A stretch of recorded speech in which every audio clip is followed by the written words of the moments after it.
Let's take you to Abuja, where the federal government has announced activities lined up to commemorate Nigeria's 63rd independence anniversary. Secretary to the Government of the Federation, George Akume, earlier briefed journalists on the activities, which include a public lecture and the presidential broadcast.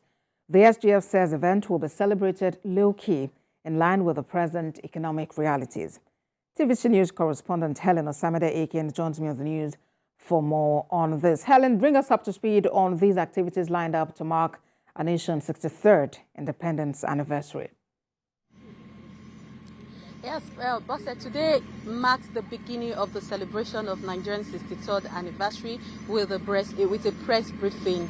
At the press briefing, the Secretary to the Government of the Federation actually celebrated the fact that the nation has been able to sustain its democracy for 24 years, uninterrupted democracy since 1999. And this is something we should be grateful for compared to what we see in other African countries where they have a military interruption, but in Nigerian's case it is different. He celebrated that, and that the government is not ignorant of the fact that the current economic situation is really biting hard on Nigeria, and with that fact he said it is going to commemorate the anniversary, the 63rd anniversary in a low key.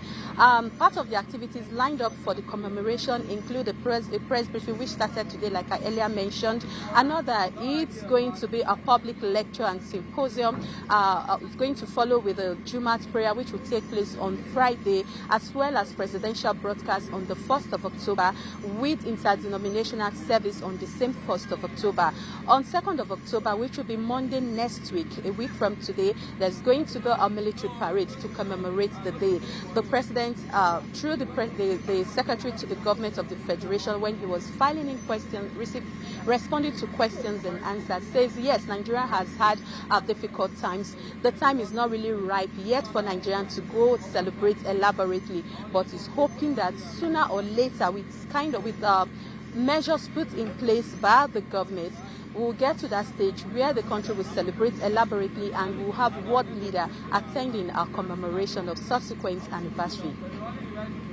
Helen, hold on for a moment while we quickly listen to the Secretary to the Government of the Federation, George Akume, speaking during that press briefing. His Excellency Bola Tinubu GCFR is anchoring on the renewed hope agenda, which will improve food security, guarantee end to poverty, improve security, promote economic growth and job creation, access to capital, improve the playing field on which people and particularly companies operate, respect for the rule of law, and fight against corruption. As you are aware, the President has given his approval for this 63rd anniversary to be low-key, in line with the present economic realities. The theme of the anniversary is Nigeria at 63, renewed hope for unity and prosperity. Helen, quite importantly, the federal government has said that the celebration this year would be low-key, and that's as a result of the economic realities. Help us better understand this approach now that the federal government is taking in this regard. The federal government not ignorant of the current economic reality. Nigerians are actually facing a lot following the removal of the fuel subsidy, but the government is not ignorant of it. They have put in measures like providing palliative for citizens through the state government.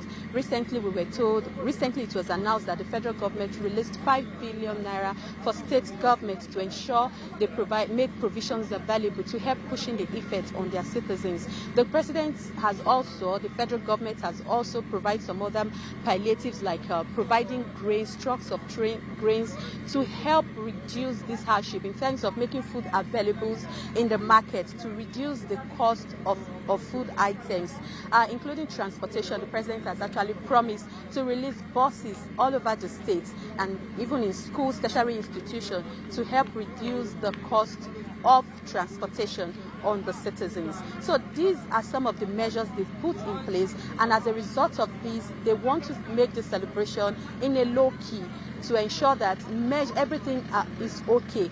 They are very hopeful that subsequent celebration will be better than this, following the measures the government has put in place to cushion this effect. They believe that subsequent celebration, things would have been better than it is today, and it will be celebrated elaborately. We are looking ahead to the celebration of Nigeria's independence anniversary. Thank you very much, Helen, for that update for us.